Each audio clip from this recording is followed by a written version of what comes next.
Progressive presents Adjusting to the Suburbs.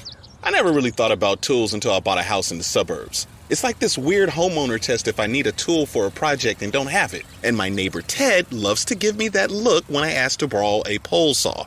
A year ago, I didn't even know pole saws existed. And now I gotta borrow one from Ted? What is happening? Anyway, when you save with Progressive by bundling your home and auto, that's the easy part of adjusting to the suburbs. Progressive Casualty Insurance Company coverage provided in service by affiliates and third-party insurers.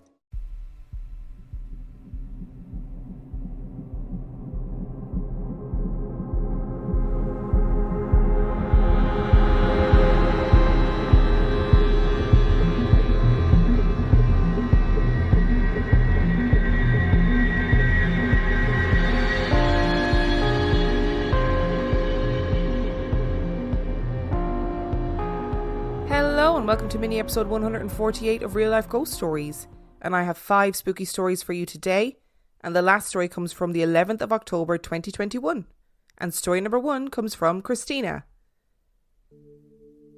I was working in a hotel cleaning rooms when I was around 14. There were 2 sections of the hotel, one older and one was an add-on. The day this happened, I was working in the older part of the hotel on the 2nd floor. I was in one of the rooms cleaning the bathroom. My back was facing the bathroom door as I was on my hands and knees cleaning the floor. I heard someone walk behind me, so I said hello and figured it was one of the other girls coming to take a break with me. But I turned around and no one was there. I didn't really think anything of it because it's an old hotel and there were often noises. I continued cleaning. I went to go into a vacant room to clean and I knocked and used my key card to enter, and I saw a man sitting on the couch. So I said, "Oh, sorry sir," and left the room. We had clipboards with a list of rooms telling us if they were vacant or if they were staying another night. This room was supposed to be vacant. So I went back in and no one was in the room. After this, I had the feeling as if someone was watching me. As soon as I passed the entrance to the newer half on the 2nd floor, the feeling went away. I went to another co-worker to tell her what had happened, and she said that stuff happened all the time, and that's why she didn't work on that floor. She told me that she was working in the same rooms that I was, and she had the TV on listening to the music channel. And all of a sudden it changed to cartoons. She didn't really think anything of it and changed it back. But as soon as she did that, it once again changed to cartoons. So then she started freaking out and turned the TV off. And the TV turned back on and it was cartoons again.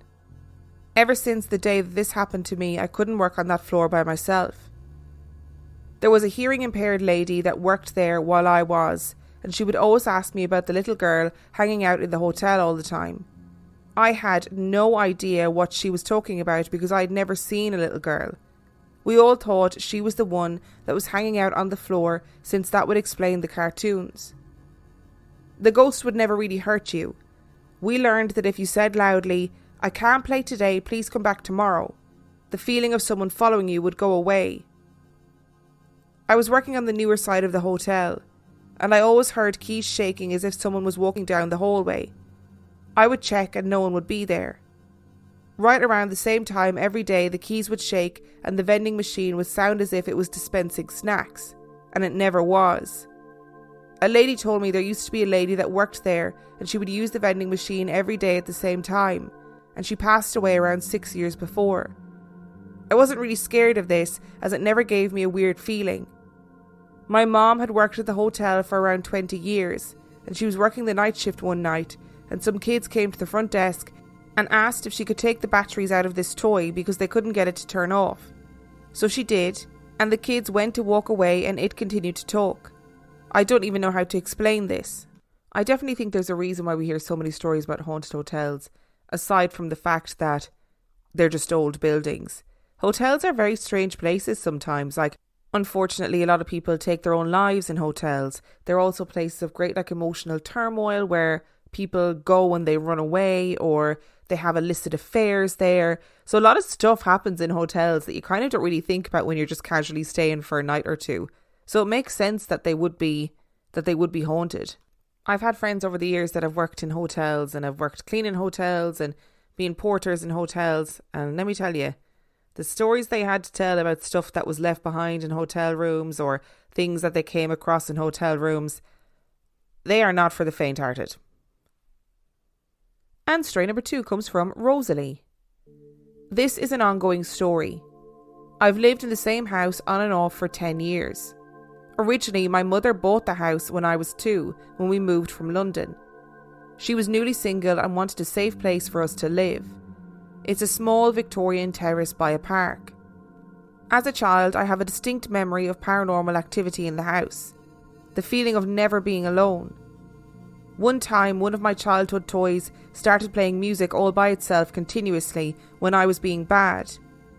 The most terrifying memory I have happened when I was around 7. I was lying in bed when I looked over the chimney breast in my room. Most Victorian houses have chimneys running through them, and our house was no exception. Both bedrooms have black ornamental fireplaces built into the chimneys. I looked over to the chimney, and on God I saw faces, 4 of them, materialising on the chimney breast. I remember being frozen, terrified in my bed, and I just shut my eyes and hid under the covers. Nothing happened after that, and 2 years later we moved away to live with my stepdad, and the house got rented out until I moved in with my husband when I was 21. I fell pregnant after living there for a year, and we lost the baby. My mental health took a massive decline. I stopped working and spent my days sat in bed or in the front room crying. This was during the 2020 lockdown, so my husband was home too to take care of me. I was heavily medicated and can hardly remember those months. I got pregnant again in October, and this pregnancy stuck, but so did the negative feeling in the house. There were always noises, bumps in the night, seeing things in my peripheral vision. I would hear noises from my brother-in-law's room when he was away with his girlfriend, and I'd always hear noises from the box room. As a child, I'd always kept that room locked. I don't know why. I must have had a feeling even then. Our daughter was due in July, and in March we decorated her room. I remember that day lots of things went wrong with the decorating, but it was finally done. Again, not much happened, until our daughter was born. I remember the night we brought her home. I had had a cesarean, so I was moving slowly and in pain, but I was insistent on changing her nappy and doing as much as I could. I remember taking her into the nursery to change her nappy, and I had the strangest feeling come over me, like there was someone stood in the doorway behind me, but I could hear that everyone was downstairs. Then the staring started. I've always heard that babies, children and animals are more susceptible to seeing spirits. Newborn babies can't see much, but by the same token, they also don't focus on much. Well, Nellie did, but only in the nursery. She would stare just past my shoulder when I changed her, and if she was crying, she would suddenly stop and stare. As she got older, this didn't stop, and now she is 4 months, can see perfectly well, and still does it, but now she cries when she does. She can be as calm as anything, and as soon as we go in there, she completely loses her mind. I decided to write all of this down due to what happened the other night. I had taken Nellie to the nursery after her bath. My husband was at work on a late shift, and my brother-in-law was out with his girlfriend, so we were alone in the house. We were in the nursery, and Nellie had kicked off as usual, staring over my shoulder.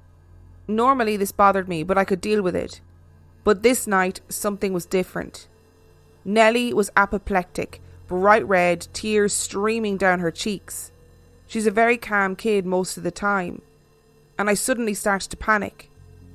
I have clinically diagnosed anxiety anyway, but this wasn't a panic attack. I started to sweat profusely, and my head was telling me to scream out, grab Nellie and run out of the house. I could see something out of the corner of my eye in the corner of the room, something dark. I finished changing Nellie and tried to stay calm. I picked her up and turned to face the corner of the room. Of course there was nothing there, but I could feel eyes on me. I started to cry and ran back into our bedroom and slammed the door behind me and locked it. Ever since that happened, every time I go into that room I feel panicked. The temperature in there always changes between our room and that one. My husband is a massive skeptic who does not believe in things like this, which is why I have to change both my name and my daughter's for this account. We are currently saving to buy a house, but that won't happen for a while, so I'm resigned to be in this house for a good few years to come. What scares me more is that my daughter will be talking in the next year or so, and I really don't want to hear her say what she's seeing that makes her so upset. I don't blame you for being apprehensive, because I would be feeling pretty apprehensive too, because there's so much different stuff going on in the house, between feelings but actual physical things like bangs and crashes and all that stuff, and then having your child respond in that kind of way.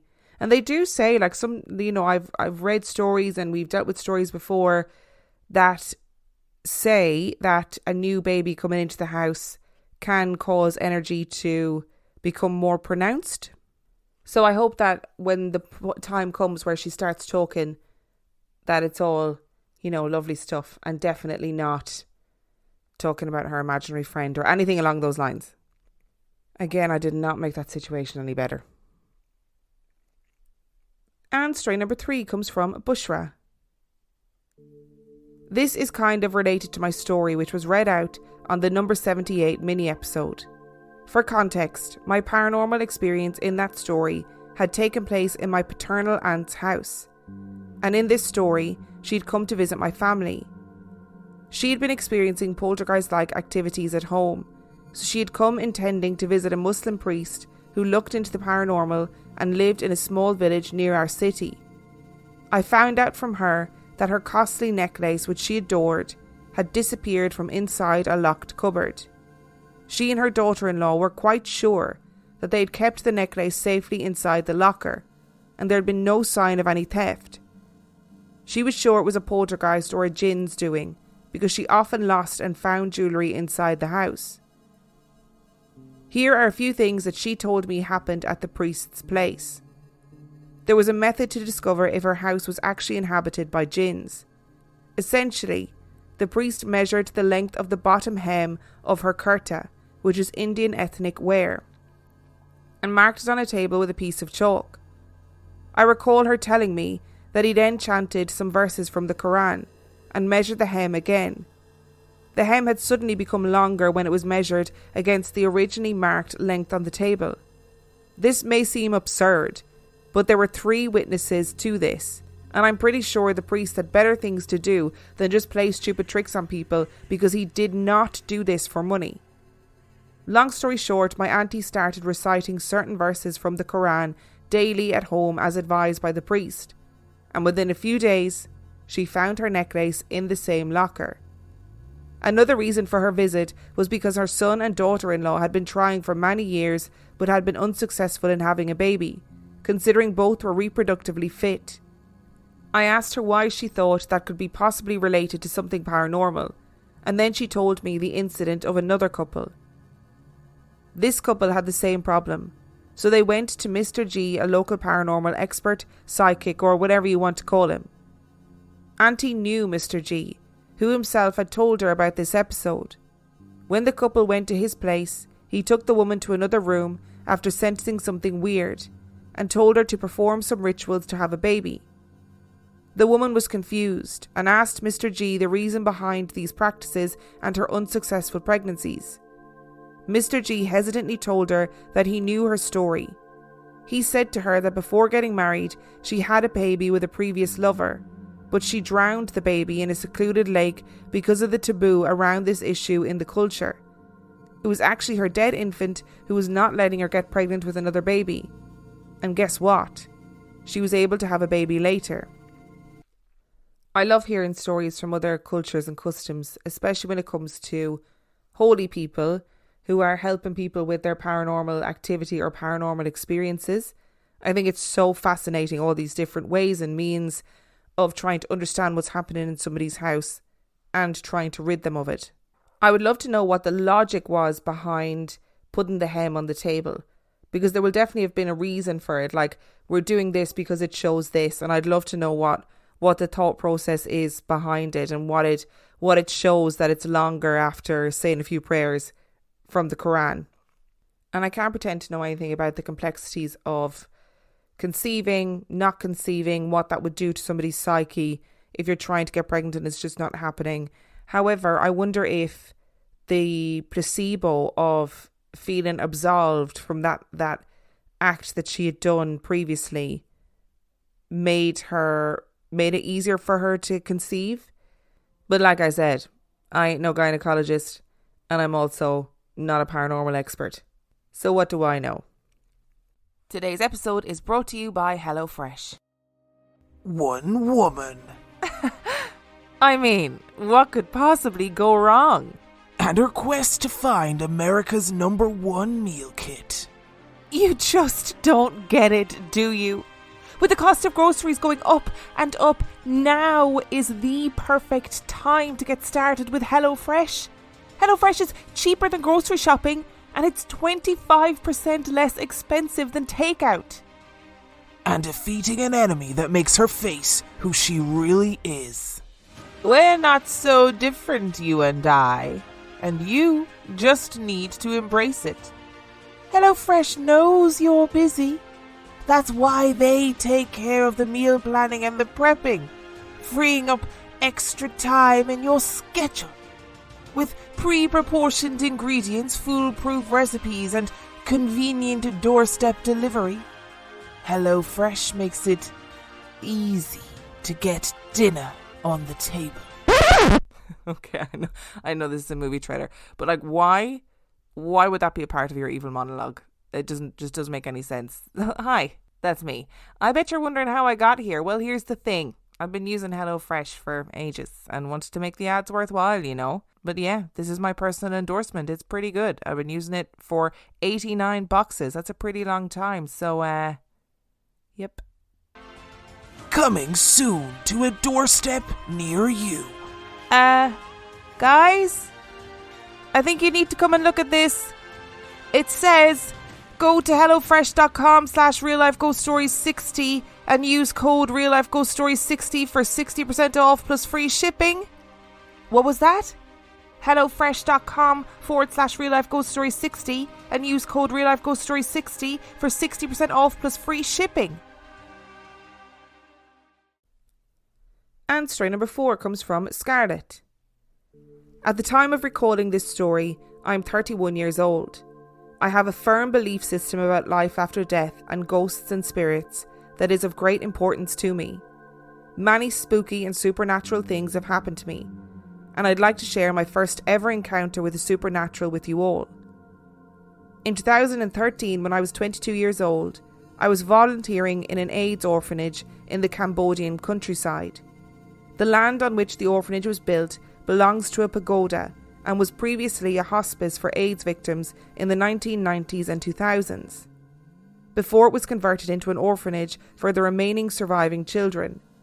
And the land, therefore, has an abundance of spiritual energy and has been the place of pain, suffering and death for many decades. We arrived on Saturday and began our volunteer duties immediately. All was going well, but I was really struggling to sleep at night. With hindsight, it was mainly due to the fact that we were in the middle of the dry season in Cambodia, the hottest month of the year. But I also felt so uneasy in the room that we were sleeping in. I shared a dorm room with my friend, and there were 2 single beds, both pushed against the wall on opposite sides of the room, and I slept in the bed in the corner, diagonally opposite the door. It got to Tuesday, and in my sleep-deprived state, I mentioned to my friend that I didn't think I could stay any longer if I wasn't sleeping, as I couldn't be of much help. That night, as usual, I was really struggling to doze off. At some point, I must have fallen asleep, as I suddenly woke up really abruptly, feeling the urgent sensation to pee. As I started to come to and get ready to get out of bed to go to the bathroom and relieve myself, I was completely struck down with fear. To this day, I've never felt a fear like this. It was indescribable. I could feel someone lying down in my bed next to me. I was lying on my stomach with my head turned to the side, so I was looking at my friend. The person in my bed was lying in between me and the wall. I could feel the weight of them. They were small and lying on their back with their head turned to face the back of mine, and I could feel their vision burrowing into the back of my head so intensely. I lay there for what felt like a lifetime, trying to muster up the energy to leap out of bed and out the door. Finally, I did, and I ran to the bathroom. After using the toilet and composing myself, I returned to my room only to find the bed empty, with no sign of any intruders. I was so scared that I didn't sleep for the rest of the night. The next day, I moved around in a total haze, trying to decipher what had happened, but it was all too much to understand. That night, after the rest of the volunteers had retired to their dorms, I was left alone with the founder of the hospice, Wayne. In my desperation to shed some light on what the fuck had happened to me, I decided to tell Wayne about my encounter the night before. I started by saying, "Wayne, I think there was someone in my bed last night." To which Wayne immediately replied with, "Oh yeah, that was probably..." Now unfortunately I've forgotten the name that Wayne mentioned, but I do remember the first name started with a K and the second with an S, and for the sake of the story, I shall use the name KS. So Wayne told me, "Oh yeah, that was probably KS." To say that I was shocked was an understatement. Who was KS? And how did Wayne so adamantly know that this was the person who was in my bed? At this point, I would like to add that I was not into ghosts and the supernatural at all. I had no interest in it, and I certainly did not believe in the afterlife in any form. So of course, I asked Wayne to give me some more information about this KS character. Wayne proceeded to tell me the story of this young boy who was born HIV positive in a small village in the countryside. Due to poverty and misinformation about AIDS, he was shunned by his family and community and left in a box on the side of the road as a baby. Luckily, someone found him in time and took him to the orphanage, where he received medication and learned how to walk again, and more importantly, how to trust people. Wayne said that he was a relatively healthy child who loved sports and had a positive future ahead of him. One day he contracted a bad case of diarrhea and had to go into the hospital to be put on a drip, just as a precaution. Wayne took him in, got him settled, and told KS that he was going to pop into the city to run some errands and that he would be back within a few hours. But Wayne ended up taking longer than a few hours, and when he returned around 4 hours later, KS had passed away. Wayne was shocked and confused, as were the doctors. There was no clear reason as to why he had died, as the drip had ensured he wasn't dehydrated. Wayne then told me that he believed KS had willed his own death, as he had thought that he had been abandoned by Wayne, and the pain and the trauma that had caused him effectively killed him. So after digesting this information, I turned to Wayne and I asked him, "So why did KS come into my bed last night? Why did he visit me?" Wayne said he believed that KS wanted some attention and recognition, as 3 days after KS's passing, another young boy had died in the orphanage. The other boy had a strong relationship with Wayne and the other volunteers, and Wayne admitted that this boy's death had dominated the attention of everyone's, and KS's death had been forgotten. After this intense and mind-blowing conversation, I decided to head to bed, not really knowing what to expect. What happened next is a bit of a blur, but I vaguely remember feeling a presence in the room with me at some point in the middle of the night. I remember stirring and sensing someone standing in the room by the dorm door. This time I didn't feel that surge of dread and unfathomable fear, but I felt like this presence was feeling very shy and sheepish. Still, I was super spooked and shut my eyes as tight as I could get them. I said in my head, "If that's you, KS, I see you, I acknowledge you, and you are loved." I don't remember what happened next, as I must have drifted off to sleep pretty swiftly.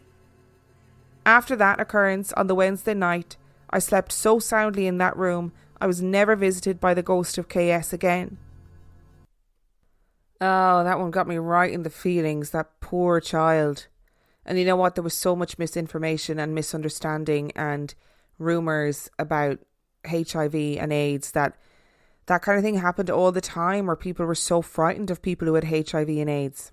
And then in the wind-up of that, you have this poor child who's abandoned by his family, feels like he's been abandoned by the person who took him in, and then feels like his death was overshadowed by somebody else's.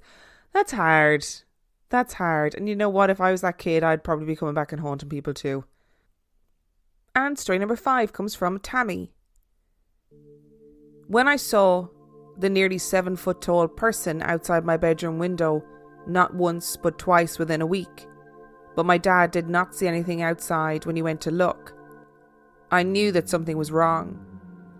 Then when I saw a girl that my mother had babysat who had died a week earlier, it scared the crap out of me. I was older when I encountered the next phenomena. I was about 6. One of our friends had died in a really tragic car accident. He had been drinking and had fallen asleep at the wheel before rolling his car down an embankment. Another friend of ours was going to go out that weekend, and the dead friend came to me in a dream. He showed me what happened to him, and the other friend was in the car with him. They both died. It freaked me out. I was able to talk the other person out of going, but it also made it to where I almost didn't go to my first friend's funeral because I was convinced he was going to come out of his coffin after me. After that, I always felt like there were spirits following me, or at least nearby wherever I went. Not that I was protected, nor that I was threatened per se, just that they were there watching me. When I was 11, and I never told anyone this, I was approached by a paedophile. That part people knew. He propositioned me, but at the same time I felt like I was being held back, being protected by a presence. So much so that I was able to verbally attack the man and get away. I never saw the paedophile again, and somehow I always knew that something had happened to him. When I was older, after my mother had died and my father and stepmother and I had moved to a new place, I thought I was finally free. Boy, was I wrong. I lived in a small town in the middle of nowhere in my home state. There were lots of ghost stories around the area. I was always a fan of the occult and the supernatural, but this was freaky. There was an abandoned house next to the high school, and it had been said to be the old one-room schoolhouse from the early days of the town. People had died there and it was boarded up. I can attest to it that the building was haunted. Every time I passed it, the air temperature dropped significantly, and the sounds of whispers and cold laughter could be heard. The thing that terrified me was the entity that followed me home from who knows where. There were lots of haunted places in that town, and this thing was evil, pure evil. It took a blessing from my priest to get it to go away. The next time I saw anything was my mother when I was 15. She was standing in my living room staring at me when I was getting ready for school one morning. It was completely out of the blue, freaky and disturbing, since she had been dead since I was 13. The instances of activity dropped off a bit at this point, but they did not go away altogether. I just got better at ignoring them. Though the night of my senior prom, I know I was told, guided by an unseen hand as it were, to where my boyfriend and his girlfriend were.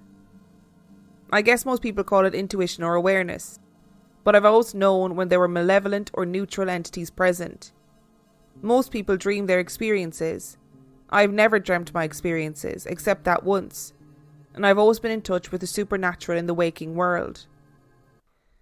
When I hear stories like this, it makes me so glad that I have absolutely, clearly no sensitivity to the spirit world whatsoever.